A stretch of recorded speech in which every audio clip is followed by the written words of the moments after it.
So, welcome to everyone, and thank you for giving your time to have this conversation.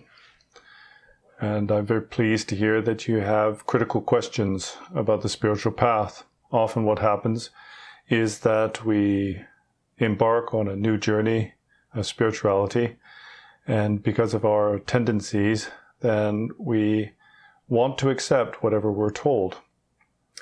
And it's not really that useful to have blind faith in religion. Initially, you need some kind of faith because you need an inception or an impetus in order to study. But ultimately, what the Buddha taught was that we need to have personal understanding. What we require is what is called informed faith. And informed faith itself only arises out of one's own prior study. And so it pleases me very much that you have questions and you have doubts. Really, it is on the basis of our doubts that we come to have true knowledge, because having these concerns and questions and seeking the answers, then we develop some insight ourselves, and ultimately this is what is required. As the Buddha taught, then it is not in respect of theory, but as regards seeing. And what that means is that these conventional theories, ideas, tenets, philosophies are useful to some extent, but what we need in the end is to have personal insight. In the words of Nagarjuna, then without understanding the conventional, there is no understanding of the ultimate. And without realization of the ultimate, then there is no liberation from samsara. And so really these two statements are the same. The meaning is that whereas we need to rely on linguistic truths and conventionalities in order to approach the topic, ultimately what we need is something called direct insight.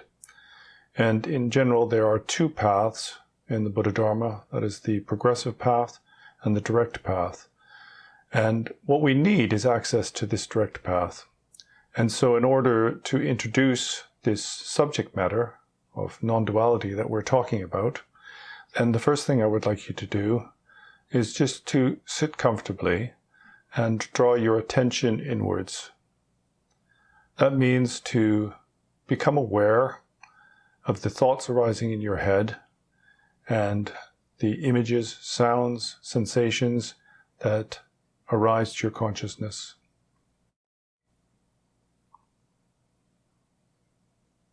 At first, in the mind, then there is distraction. And so if you need to, then use the breath as a means of stabilizing your awareness and not falling into distraction or into conceptual thinking.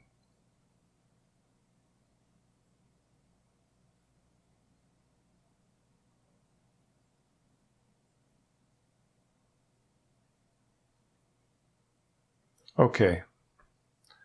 Now this is what we're talking about. When it comes down to the spiritual path or into the Buddha Dharma, we are talking about subjective experience. So each one of you has a visceral experience of your own consciousness that is unique and is not shared with others. Others do not have access to this. I think even if someone had the ability to read your mind, then they would only have access to thoughts or some aspects of what appears to your mind. What the Buddha was talking about was this subjective experience, and this is very much the foundation of what we call the view of non-duality. Now, what we have to understand is that this view of non-duality differs depending on the philosophical tenet, the religion, or the spirituality. And it's presented in different ways, slightly different ways, depending on which perspective you take. But essentially what it's referring to is this experience. Now, when we talk about non-duality, then we are entering the realms of the investigation of the ultimate nature of phenomena. And this is a question that has been approached by scientists, philosophers, religious figures throughout time immemorial. I think since the very first time that a human being was self-aware and had enough cognitive ability to look up into the sky and question one's own existence, then this idea or this question of non-duality has come about. And that's because what we have is subjective experience. We don't have access to the outer world. Now that might sound like a strange statement, because we very much work on the premise of there being an internal self and external phenomena.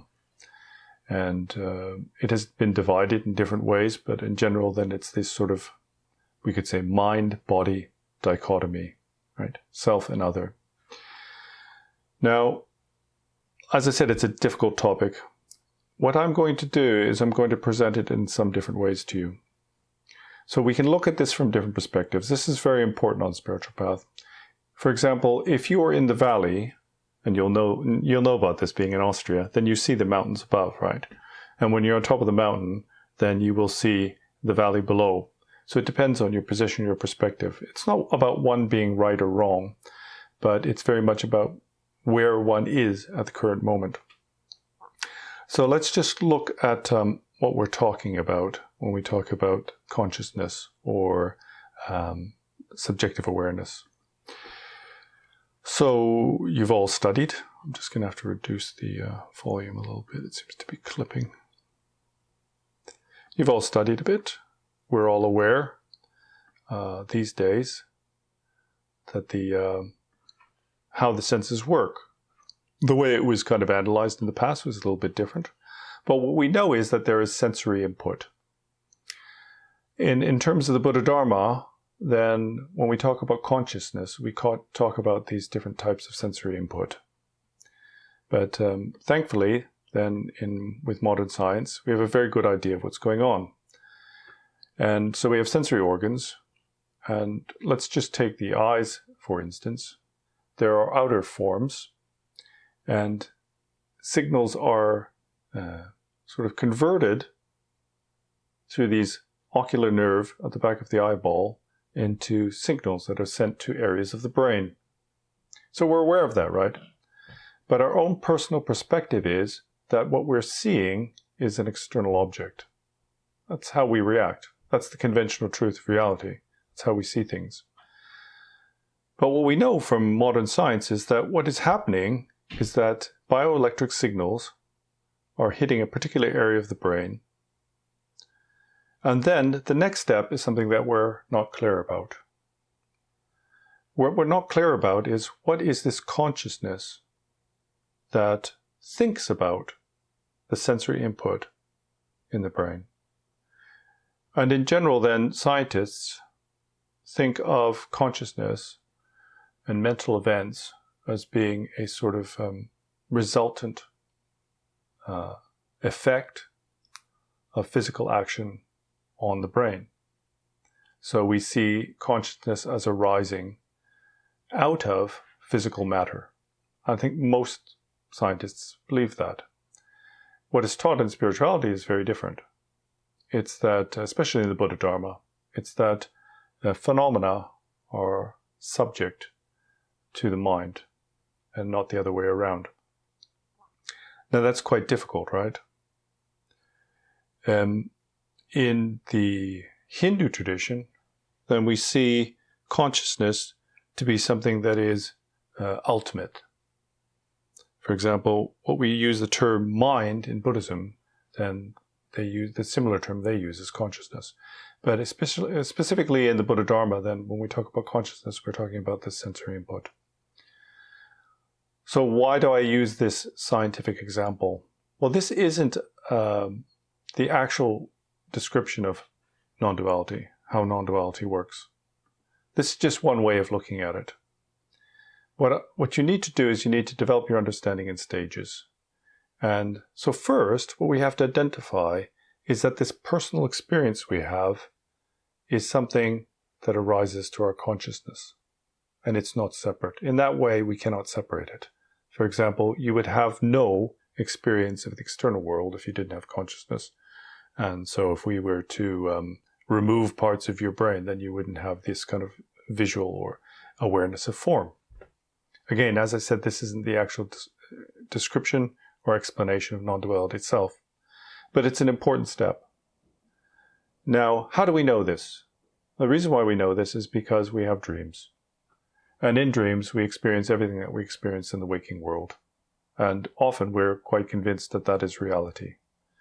And what we know is that is completely self-created. So as an analogy, this isn't totally correct, it's just an analogy, then we could say that the upper levels of the presentation of non-duality or the Buddhist tenet are that everything is just an emergent property of the mind. So it's like a dream. Again, this use of an analogy of a dream is an analogy. It's not correct. It's not like we're sort of asleep somewhere and we're just imagining the whole world. That's not how it is. But from the Chittamatra, middle way school and upwards, then what is believed is that there is only mind. The term Chittamatra means only mind. And so this holds for all of the Mahayana Buddhism and also Tibetan Buddhism, Vajrayana Buddhism, is that the belief is that everything is mind. And so we can see there that this subjective experience we have of reality is one that does not involve self and other. We're going to set aside the notion of whether there is external phenomena or not. It is taught that in the Chittamatra, for example, that what we experience is a karmic arising. We have imprints in our consciousness, and these imprints appear to us in various different ways based on our own previous karma. I'm not trying to convince you of that. I'm not trying to defy what is taught in modern science. So when we come to non-duality, which is when we're talking about the upper levels of the Buddha Dharma, then this is in the middle way teachings of Madhyamaka. Then this is also taught in the Hindu tradition. So there's Adi Shankara, which is the famous Advaita Vedanta teacher. And in the Hindu tradition, then what they teach about non-duality is that you may be familiar with this idea, this concept that there's Atman and Brahman. So there's these two types of kind of soul or identity. That is of the personal soul of the individual, that's your personal consciousness. And then there's this infinite consciousness, which is the ultimate, which we call the Brahman. And then the Advaita Vedanta, Advaita means non-dual, then it is taught that these two are not separate. In the lower schools of the Hindu tradition, it is taught that there is the Atman and the Brahman. And through your spiritual practice, what you do is you reunify the Atman with the Brahman, and this reunification is a state of being one with God. It's a type of non-duality. In the Advaita Vedanta, what it teaches is that there has never been any separation. They are only one. And that this God is permanent, pure, blissful, clean, has these qualities. This is not the presentation that's given in the Tibetan Buddhism. This is seen as being a dualistic presentation. Why is it dualistic? And that's because the notion of non-separation or singularity itself is dualistic. Why is that? Because it's dependently arising phenomena. The notion of singularity is predicated upon the notion of multiplicity. The notion of sameness is predicated upon the notion of difference. So conceptually, then this non-dual presentation, as it's seen in the middle way schools of Tibetan Buddhism, is identified as a dualistic perception. It's not very much different from the lower schools of Hindu yoga, where we say there's Atman, there's Brahman, and then the two unify. We can understand that that is a dualistic process, right? When we have various elements acting upon each other, that's always dualistic. Well, actually, the Advaita Vedanta position is also the same in that way, because it predicated on the notion of sameness. So that itself is a dualistic concept. It's not in any way to detract or to denigrate their position. And actually, I could go into a lot of detail about that, but there isn't time. It's too much. So in Tibetan Buddhism, then we have two schools that are specifically related to the middle way, and that is the self-empty and the other-empty. So we have the famous teacher, Je Tsongkhapa. He's the one who is the primary kind of figure in the Gelugpa tradition. The Gelugpa tradition is the Dalai Lama's tradition. It's called Rangtong, or self-empty. And this is the position that's associated with emptiness.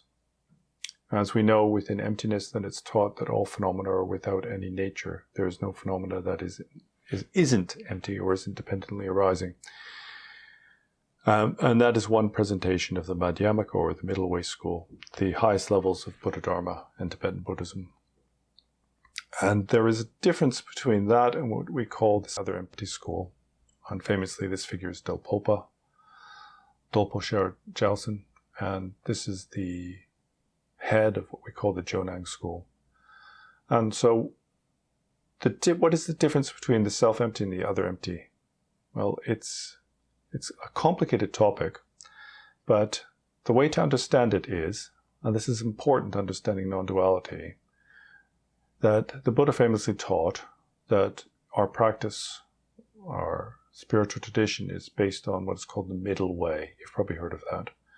And if you've seen some of my videos, I discuss this topic. There's the middle way of conduct, the middle way of view, and the middle way of meditation.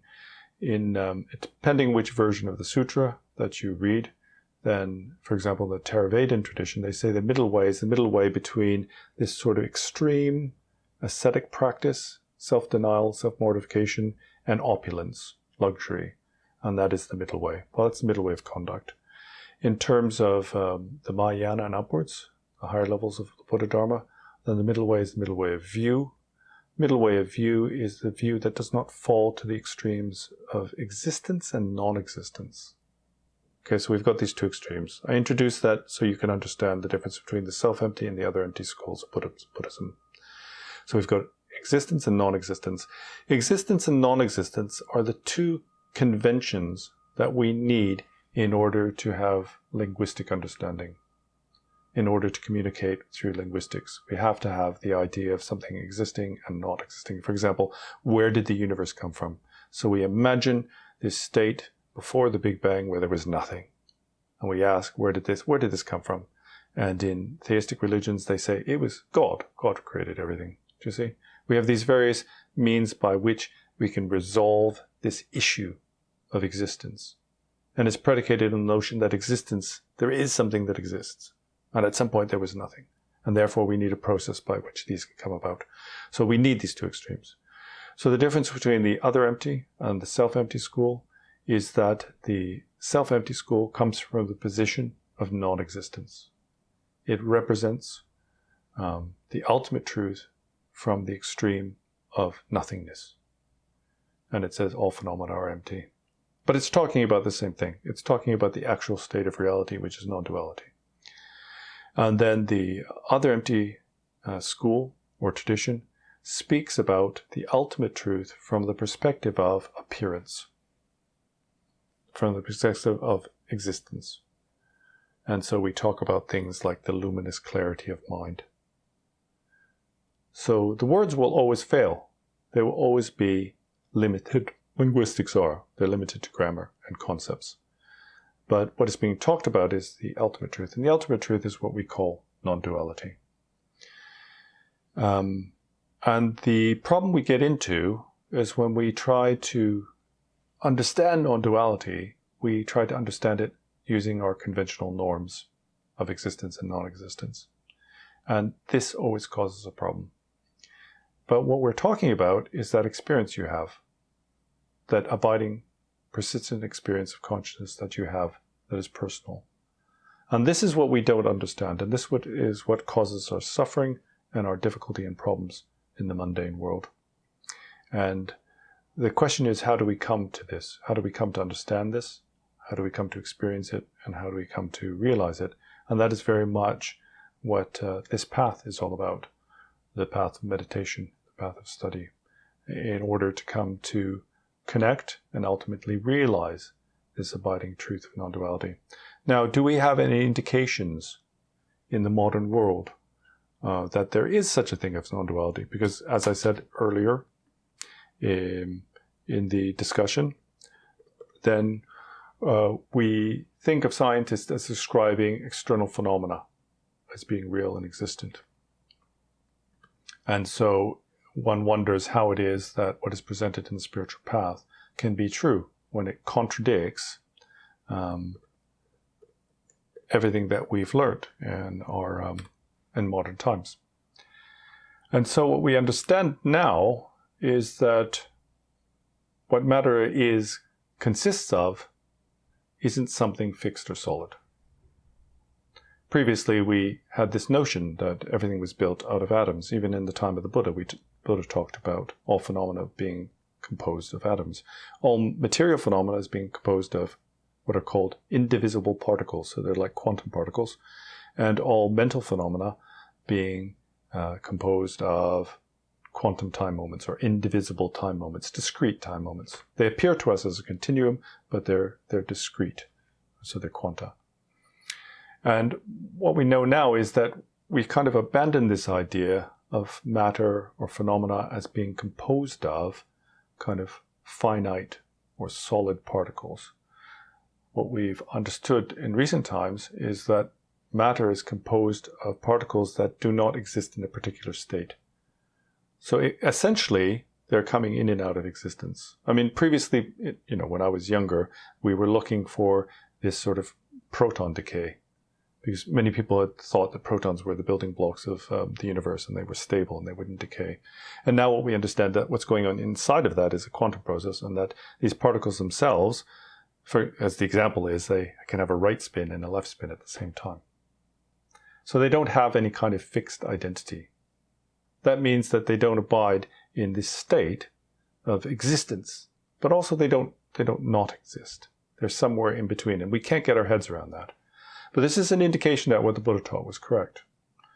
And then there's an issue, right? We've got this issue of waveform collapse. Right? So we've got the Copenhagen model. Right? Niels Bohr said, well, how is it that we have got classical reality? It seems to be fixed. But when we look at the particles themselves, they have no fixed identity. They can have they've got sort of multiple personalities. They're right and left, and they're all at the same time. And so he kind of came up with a kind of very trite solution, was, well, it's consciousness, right? When we look at it, when we ask a question of phenomena or of matter, then the waveform collapses and it becomes one or the other. So it's predicated on this notion that things exist in a specific state. What the Buddha taught is that things do not exist in a specific state. You've probably heard of these teachings on no self, right? No self and Atman. You've probably studied this, right? So most people think, well, what does that mean? That means I don't exist. I'm an illusion. But the term itself kind of means identity. Things do not have a fixed identity. So everything is just a kind of, a superposition. It's merely potential. And this kind of gets us closer to understanding what actually non-duality is. But there's a caveat here, and that's because the realization of true non-duality is the most difficult thing to realize on the spiritual path. And whereas, the Hindu Advaita Vedantas realize some aspects of non-duality, and at this state of kind of liberation or the path of insight as taught in the Buddha Dharma, then all beings have this realization that's equal to the realization of a Buddha.